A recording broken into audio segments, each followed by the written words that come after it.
All right, so Brenda, we're just gonna kind of flow with this. It's just casual conversation, but thank you for joining, Brenda. I've been chatting with you. One of the reasons why I wanted to kind of bring you here and share with the audience what you do is I find it really interesting that there's a lot of different niches in real estate. I've seen people that do listings, first time buyers, right before it was short sales. So there's always someone that's specializing in their area, but you're specifically doing a lot of real estate, but as well as development and construction management.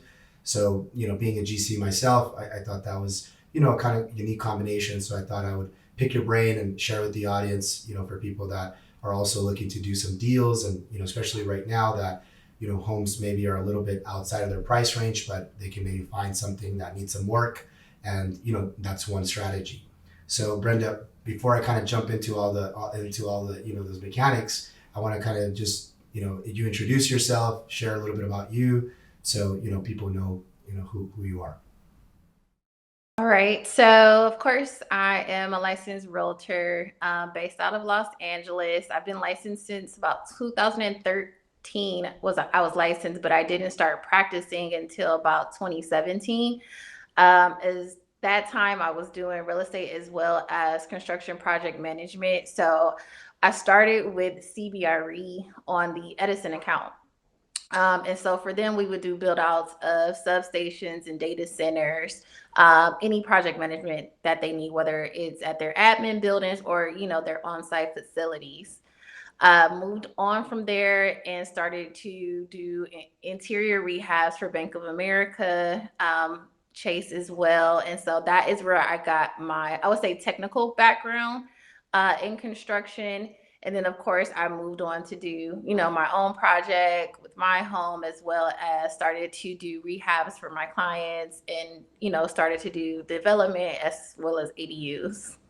Right, cool. So do you know what, I know you were doing a little bit of work, but is that something that runs in the family as well? Have you been around construction, Yes. real estate? So I definitely come from a construction family. My grandfather, if he could still do carpentry at 90, he would.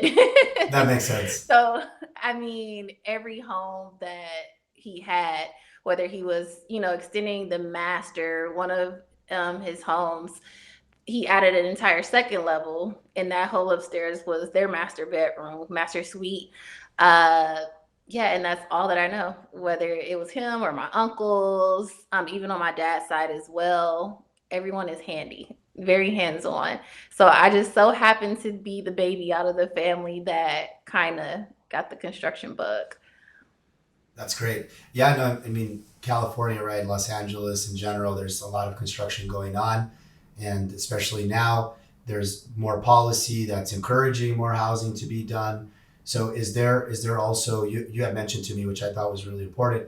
You like working with the community. You like kind of helping people get educated on how they can also access this type of wealth, right? I mean, for us, I believe it's a great way to access wealth, right? But there's also a lot of ways that you can lose wealth, right? So how do you think it's important to have someone guiding you through that process, and definitely have does it help to have someone with experience in your corner for these type of projects?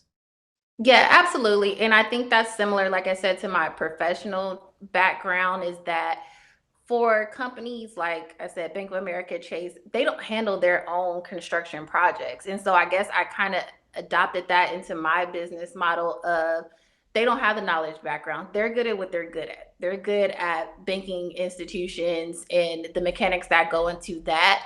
But they don't know construction. They don't have background constructions. And so they hire on companies that I've worked for in the past. And so that's why I've used that same model to now educate my clients, because I can come in and build. Anyone can come in and be a general contractor, but it's a difference when you are showing them the process of, like, this is what to anticipate during the permit process. This is what you should anticipate with financing, and things of that nature. The little tidbits that happen with ADUs, because they're not new, but they're becoming more mainstream. And Right. so it's not just your standard interior renovation. Oh, I want a new kitchen, a new bathroom. It has its nuances, to say the least. Right. when it comes to these ADUs, and these cities are getting around the learning curve themselves. So it's a fight sometimes. Right. And what areas like are you specifically focused on for our audience? Like Brenda, what are the areas that you like to um, provide services in? Anywhere I do, Los Angeles County, San Bernardino County, Riverside County. I try not to spread too thin because I mean it's hard with certain crews and if they have to travel a bit further. But if it, like I said, if it makes sense within those areas, then we're pretty much open to. And so as I understand, right, I think it's important for you. You provide value to your clients by keeping them informed, being transparent with the entire process. So I think it helps people. They focus on what they want to do, right, which is maybe whatever their profession may be. And but they're looking. Hmm. Are most of your clients looking at this as just like extra passive income, or are they moving into these homes? Or just tell me a little bit about the types of customers that work So with I you. everyone is a little bit different at this point. Majority of people are, especially with the rising interest rates, they do look at it as a benefit of, even if it's not passive income in regards to them cash flowing, they look at it like, okay, well, it'll offset my mortgage. So if I can Right. get $2,000, $1,500, then it makes sense for me, as well as I'm going to get the equity in my property. Right. And that's where it really is a case by case. Some people, their parents may be selling their, childhood home and they want to be closer. So instead of them going to, like an elderly facility, you just build that ADU, they're back there and it makes sense. They're on a fixed income more than likely at that point. Or even a kid that wants to move out, but they're not fully ready to move out, that's a benefit as well. So it is definitely a case by case and really seeing how it can benefit that client. That makes sense. So not every client or not every shoe fits every client, right? So to No, speak. yeah, it doesn't. Not at all. Okay, so that's perfect. So you are able to kind of navigate through different scenarios and provide Hmm. that value, and I think that's really important because being able to have different conversations, right, or be in different people's shoes. I think it's very important in development because there are more than one scenarios that are going to come to you. So I think that's great. When right now, though, something that we've been hearing a lot in the market, right? Obviously, rates have been going up, and obviously some of these things kind of scare people, right? On, hey, should I purchase? How are you seeing that? How are you navigating that with some of the customers right now? With maybe lending becoming a little bit harder to obtain, price of homes are still pretty high. That's not really being reduced. So, what are your thoughts there? How do you kind of get people mentally prepared for a project? So it really, it always boils down to a case by case, but I do try to look at it from a standpoint of, if you have this ADU, it's an add value at the end of the day. So whether, like I said, you're cash flowing or you're looking at it in the stance of, I want to sell in 3 years. I'm going to build this ADU. Maybe I'm not going to make a lot of money right now, but now we know that FHA recently passed a law where they'll help, the buyer qualify for more money if they're looking at a home with the ADU. Right. So if you have your house for sale and your neighbor house is for sale, you're going to have the bidding war on your house because someone is going to look at that ADU as, oh, I can make some money or I can move my child back there, as well as now you're able to sell ADUs as condos. So maybe you want to keep your home up front, but you could, maybe make 300,000 off of a sale, depending on what your build cost was. There's just so many ways that, the new laws that are being passed is going to help, our homeowners at this point, Right. in order to qualify. And I feel like today we're in the worst case scenario, which is Yeah. high interest rates. Right. Yeah. we Yeah. we are here with a 25-year high of high interest rates. Right. Right. So you can base your decision off of what it looks like The worst now, case. Yeah. The worst the case scenario. worst possible case. So Right. then we know historically in California, our prices rise. Anyone who survived the '08 crash and still have their property, they are sitting on a lot of equity. Yeah. Definitely. Yeah. That's a And perfect so example. if we Yeah. look Definitely. at today's market and look at the value, and that is still strong with 8% interest rates, and how is it really a lose? If the numbers pan out for you today, just imagine when rates go back to 5% and you can get that 5%, 4% rate, you're going to cash flow. If the idea is to cash flow, if it's to sell, it's going to be easy to sell that property. No, that makes sense. That makes sense. I mean, and actually that leads up to my next question, and you kind of touched on it. So do you see individuals, like, I think there's an opportunity in the, lack of, or people feel there's a, kind of a scary market, or the high interest rates, it's not the most, feasible time. So do you think, I believe there's always an opportunity in these moments. How do you navigate through that with some of your clients? It's finding the common ground, I guess you could say. Of I think some people look at it like, okay, I'll do a garage conversion, or I want to do a two-story. Maybe feasibility wise, you are not able to build a two-story at this point. Maybe you only can do a garage conversion. Maybe you can only do a bedroom, or you have to do a junior ADU. So you have to really sit down with that client and see what option is going to best fit you. You can always build more later on. If you have a smart architect that is like, okay, the game plan is we're going to do two more ADUs down the line, but we're going to get this one done, and this is what you can afford today. And then we have a game plan for in the next 2 years, that will accommodate, the next goal for you. But I think that we have to analyze it a bit more, especially in this market. Before we had 3% interest rate, so we could do whatever. We could Yeah. go pull Yeah. out 300,000, and it was okay. It wasn't, a big deal. But it's different now. Right. So we have to look at things at where can we do cost saves? Where can we save some money? Maybe you can't get a separate water line. Right. Maybe you just have to tap into the one that you have. Right. The build, again, going back to the build, maybe we have to do a cheaper build, and not cheap and we're going to Mickey Mouse, but cheap in the aspect of, some builds, they cost more. There's more engineering involved, more Right. structurally involved. So if we can't do certain things, then we can start to dial back. Right. Yeah. Yeah, definitely. Right. So, just kind of adjust to what's realistic today for you. And that totally makes sense. And, one of the things I hear when you're discussing and explaining all of this to me, which I also, I really wanted to pick your brain on, and, chat with you. And I saw that you obviously have a lot of experience, is I've seen agents that are involved in construction, like development, but they've never done any Mhm. of their own projects, right? And not to put anyone down, right? But I noticed you've done your own projects, you've been involved in your own projects. Do you feel that that's helped you help other customers navigate? Not only that you've done that for, Chase, Wells Fargo, these financial institutions, but also your own projects themselves. Has that helped you, basically, present ideas to your clients on how they go about these projects? Absolutely.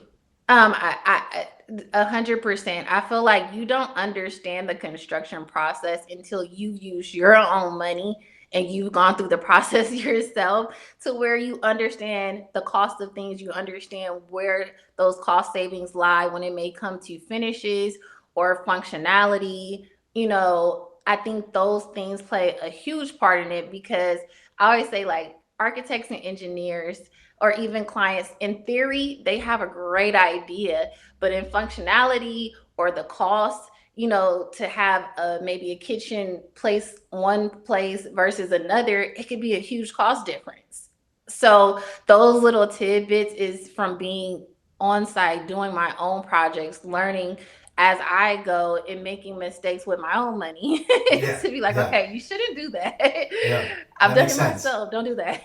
Yeah, no, that makes sense. So you've already, you've built a roadmap, so to speak, for yourself, right? You've dialed in, you kind of know the maze, which way to go, where you shouldn't go, right, and where you can essentially produce savings and Exactly. value, right? More value, and I totally agree with you. There's nothing like doing it yourself. I think even for real estate, you've purchased your own real estate as well, right? So I see a lot of young Yes. agents. Hey, nothing should stop you. You should still get in there and do what you have to do, but the sooner you do it for yourself, I feel like it really does provide you with another level of confidence and just experience that you can't gain outside of just doing it for yourself, right? So, Exactly. People can tell you all day, but until you have, like I said, construction is a beast. yeah, yeah. And There's a so until lot. you have gone through the process, you will truly never know. And then you care a little bit more because I've had contractors run off. I've had all the things that could happen. I've had it happen. And so those are things that I would never want, someone who is not familiar to have to experience. I know it comes with the territory. So it didn't hurt me, or, it wasn't a blow as bad for me. I know how to recover. But for someone else that have no clue, absolutely. I've heard people where, they've given like a contractor 20,000 and nothing ever happened. No Right. materials ever showed up. And I was like, wow, like people Yeah. really do this. Yeah. No, yeah, really. Yeah. No, we've heard the horror stories, 20,000, 40,000, 70,000. So yeah, definitely. I mean, what are some, and that's something, you can, since you touched on it, how do you think your clients should filter the kind of the more integrity, honest people doing business out there, right? We're all making a living, but some people are doing it, kind of cutting corners. How do you differentiate between these two parties, right? Because some of those people can be super charismatic, you know what I mean? They really good salespeople, and then they kind of just leave you out to dry, right? Because they don't come across as maybe the bad guy or something like that, right? So how do you think you can protect yourself from those type of situations, or is it something you have to learn kind of the hard way, right? I think that it depends on the person. I think that with my clients, I protect them because the people that, of course, that I'm working with at this point, I trust. But if you're out there and you're trying to go and, vet an architect, or, vet a different general contractor, you can ask them for recommendations and, see if they'll allow you to come on a construction job with them, allow you to talk to past clients. If it's an architect, see some of the work that they have done, ask them generally, with your experience, have you worked in my city? Because everything changes by the city. Yes. So, we can have at a state level, the laws of like ADU could be 1,200 square feet. Okay, well, in certain areas, you only can do 8. So, those things, if that person has experience in that particular city, you can ask various questions that will show you, like, okay, they don't know what they're talking about. Or, okay, yeah, like, what was your most recent approved ADU? That's such a simple question, but people don't even think to ask that. Right. No, I And hear they you. can show you the plans. They can easily take out the address and take out everything else, and show you those plans. You can ask them are ways of, is this a cost effective way to do this project, or is it not? And a lot of people that are good at what they do, they volunteer information up front.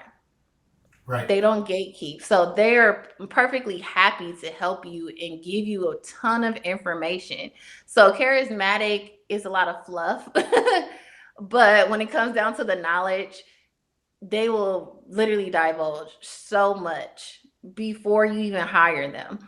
That makes sense. That makes sense. So looking for people that are transparent, they have the track record. You can, kind of review some of the work that they've done.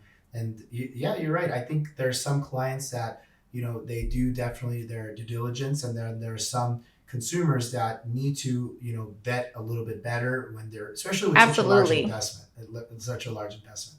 So Brenda, no, and obviously by the work that you've been doing and everything, you're very transparent on social media. You're consistently, kind of talking about mindset, entrepreneurship, your work, the customers that you're working with.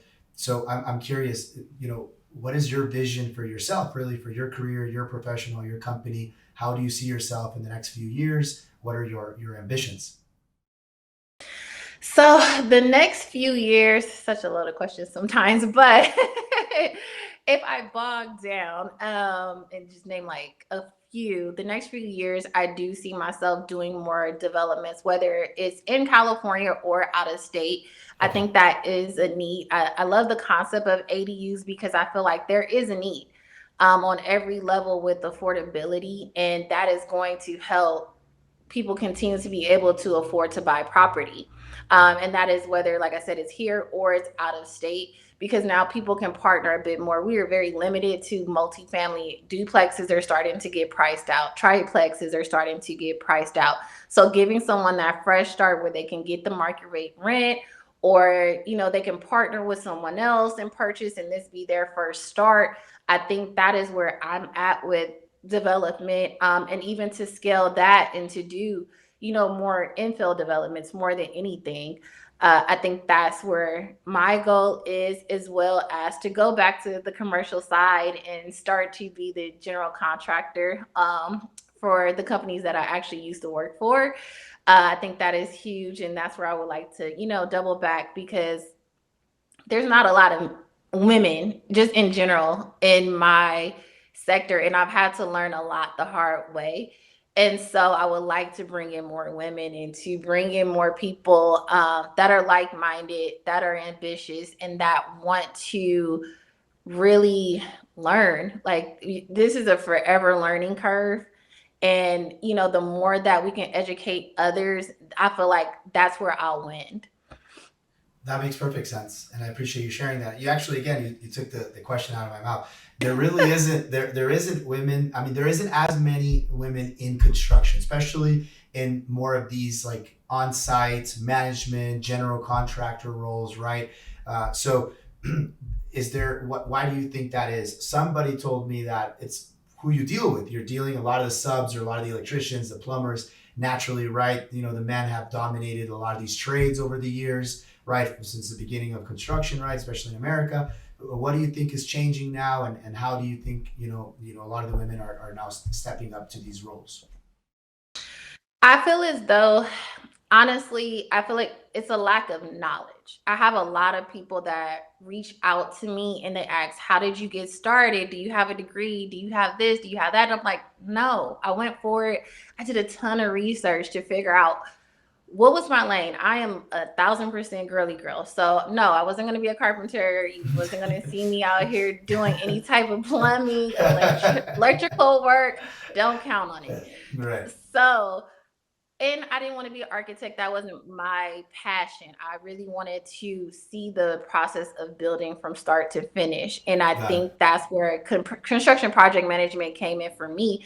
But I do think that there is a lack of resources to, when kids are coming fresh out of high school, it's, oh, go to college, go to college, go to college. But no one says, well, do you want to be a carpenter? Would you like to be a carpenter? Would you like to be an electrician? No one Yeah, pushes trades anymore or certifications anymore. right, And I think that is huge, especially in construction. The people that built majority of the houses that we see in California years and years ago, they didn't have a formal education. Majority of right, my subs that, people that work for my subs, they have a high school diploma and that's right. it. Yeah, And it's a different I type of think that education, right? The trades, it's exactly definitely is very more technical than it's being book smart. right, right. I And mean, you so don't you that's don't want them where, to only be book smart once they're building the house, right? Because no, you do that not. I just promise doesn't you. that's not going to It is work well for very you. technical. And I think that is where the disconnect is.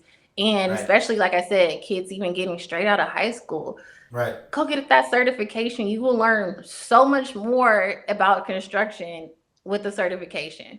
Development, majority of developers do not have a degree, that's doing their own thing. Like I said, my subs, I was the ones that are licensed, they may have went to trade school, or they may have learned on the job and they keep up on building codes. It's just different, but there's so much opportunity. no, yeah, I've really actually, I was listening to a podcast the other day and they touched on that where, you know, pretty soon in the next 10, 15 years, we're going to see people saying, "Hey, I want to go to like plumbing school. I want to be a plumber. I want to be an Mm-hmm. electrician." There's so much work, every day, a lot of infrastructure that needs to be built. And if there's not enough, people that are doing it and they're not promoting in schools, like you said, that's true, right? Even for us, our generation, I mean, going to high school, they didn't really push the trades. They did really say that, Not at right? Go to all. college, go to college, go to No one college. discussed construction. And I think that, and that's where sometimes I used to in the past. I try not to too much, but I've posted in the past with like the bank and not divulging too much information, where I've said like, this electrician is making, X 3,000 amount. in a couple days of work. And people are like, "Oh my gosh, really?" Like, they're Yeah. not, your plumbers or electricians from way back then. People make excellent money. Oh, yeah. Uh, Yeah. I think they're, Especially if you, yeah.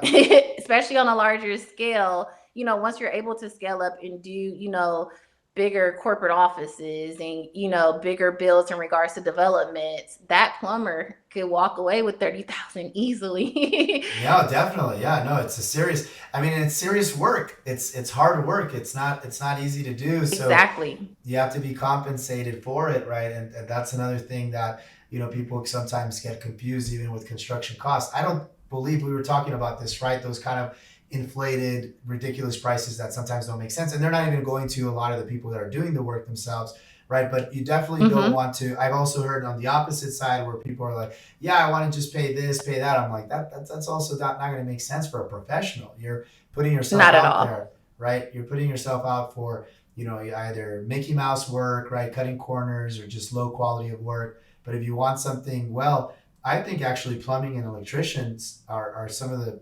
more higher cost trades in the market, right? That are definitely. Absolutely. Plumbers, electricians, and even the people that I work with, my plumbers are licensed, my electricians are licensed, HVAC licensed. I tell people anything mechanical, engineering wise, framing, get someone that is licensed.